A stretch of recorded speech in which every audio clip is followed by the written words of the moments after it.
बिस्मिल्लाहिर्रहमानिर्रहीम। ये इस वक्त मैं जनाब हुज्र इब्न अदी जो कि मौला अमीरुल मोमिनीन सलाम के सहाबी ख़ास और जनाब रसूल खुदा के सहाबी ख़ास और इमाम हसन इमाम हुसैन के सहाबी थे, उनकी बारगाह में आया हूँ।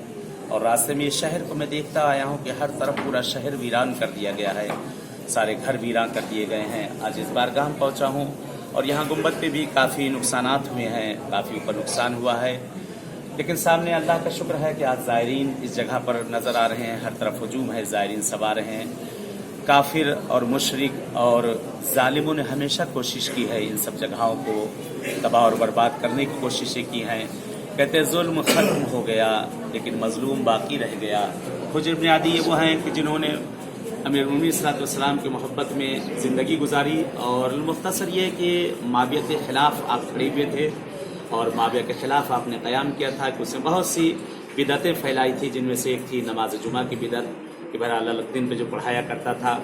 ये आपने कूफे में बगावत की, उसके सामने खड़े हुए हैं और यह है कि आपको कैद करने का हुक्म दिया कर रहे हैं। कैद वहाँ से आपको कैद किया गया, आपके बेटे आपके साथ थे। यहाँ पर कैद करके जिस वक्त लेकर आए हैं जनाब हुज्र इब्न अदी को, तो जनाब हुज्र इब्न अदी जब इस शहर में पहुँचे, क्योंकि मौला अमीरुल मोमिनीन पहले ही पेशगीनी कर चुके बता चुके थे तुम्हें इस शहर के अंदर जो है यहाँ पे तुम्हारी शहादत होगी। तो जनाब हुज्र ने यहाँ पहुँचने के बाद बहरहाल जो ख्वाहिश की थी, कहा था एक दो रकात मुझे नमाज पढ़ने की इजाज़त दे दो। दूसरी मेरी ख्वाहिश है कि मेरे बेटे को मेरी आंखों के सामने शहीद किया जाए।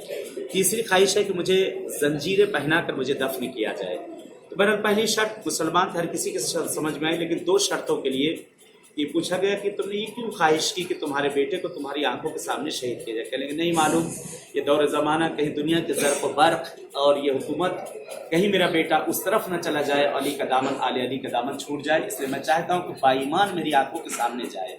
दूसरी वजह ये कहा था कि मुझे जंजीरों में बहरहाल जकड़ के मेरी शहादत हो, क्योंकि मैं चाहता हूँ रसूल के सामने इसी तरह से मैं हाजिर हूँ। और मुझे वो वक्त भी याद है कि चौथे इमाम को और सातवें इमाम को जिस बहरहाल वो पूरा यानी मंजर कशी आंखों के सामने पहले से पैगम्बर आज़म पेशबीनी व सारी आइम्मा मासूमीन की हो चुकी थी। तो सारी चीज़ें जो मुसीबतें अहले बैत अथार पे जो पड़ी थी, वो सारी मुसीबतें इनकी निगाहों में थी।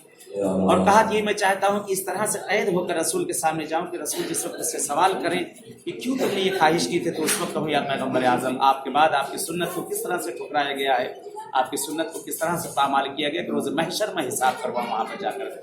आज अल्लाह का शुक्र है परवरदिगार का कि इस बहरहाल साहबी रसूल, साहबी अमीर कायनात, साहबी मौला अली, साहबी इमाम हसन, इनकी बारगाह में इनको मुस्ताजाबुद दावा भी कहा जाता है। इनका एक लक़ब है जिनका मुस्ताजाबुद दावा कहा जाता है, यानी हर दुआएं यहाँ कबूल होती है। क्यों ना कबूल हो, जो चार मासूम हस्तियों के जो साहबी रहे हो, आज अल्लाह का शुक्र है इस बारगाह में हम लोग हाजिर हुए हैं। इंशाल्लाह दुआ करते हैं परवरदिगार से जैसे इस बारगाह में हम लोग हाजिर हुए हैं, खुदावंद आलम आप सब की हम सब की तमाम शरई हवाइज को पूरा कर दे। और दुआ करते हैं परवरदिगार से जिस तरह के भी मरीज और बीमार हैं, खुदावंद आलम उन्हें सेहत इनायत कर ले। दुआ करते हैं परवरदिगार से कि जो जिस तरह के भी हजरात हैं, खासतौर से जो साहिब औलाद नहीं हैं, कि बहरहाल इस साहबी रसूल के सदक़े में परवरदिगार उनकी गोदियों को आबाद कर दे।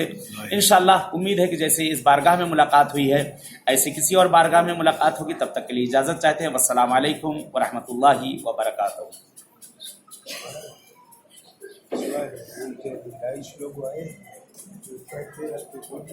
नहीं, वो एक फिल्म है जिस फिल्म का शार दिया गया था।